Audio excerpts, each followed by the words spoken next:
ঝালকাঠির বাজারে বেড়েছে প্রায় সব ধরনের সবজির দাম। সপ্তাহ ব্যবধানে শতক ছাড়িয়েছে বেগুনের কেজি, আর 150 টাকার বেশিতে বিক্রি হচ্ছে কাঁচামরিচ। বাজারে সবজির সরবরাহ ও দাম নিয়ে বিস্তারিত জানাতে শহরের বড় বাজার থেকে যুক্ত হয়েছেন সহকর্মী আলামিন তালুকদার।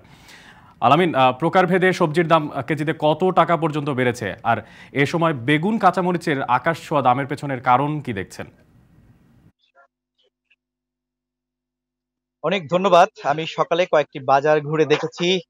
বিভিন্ন প্রকার সবজি বেশ চড়া দামে আজকে বিক্রি হচ্ছে।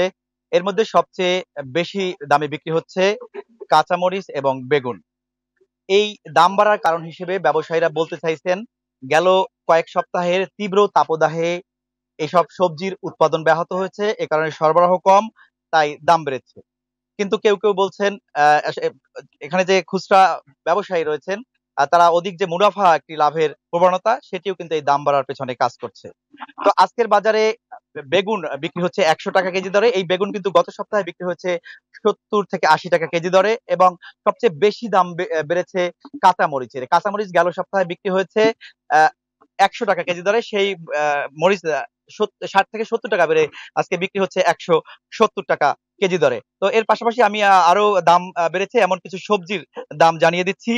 আজকের বাজারে কাঁকরোল বিক্রি হচ্ছে 80 টাকা কেজি দরে, করল্লা বিক্রি হচ্ছে 70 টাকা, টমেটো 60 টাকা কেজি দরে, ঝিঙা বিক্রি হচ্ছে 60 টাকা কেজি দরে, পটল বিক্রি হচ্ছে 50 টাকা, শসা বিক্রি হচ্ছে 50 টাকা, জালি কুমড়া বিক্রি হচ্ছে 40 টাকা, ভেন্ডি বিক্রি হচ্ছে 40 টাকা, এবং আকারভেদে প্রতি পিস লাউ বিক্রি হচ্ছে আ 50 থেকে 80 টাকা আ দরে।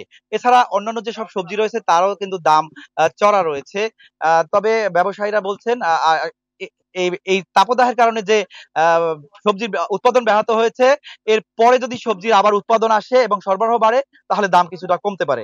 তো ঝালকাঠি থেকে আমার কাছে এই ছিল বাজার পরিস্থিতির সবশেষ। অনেক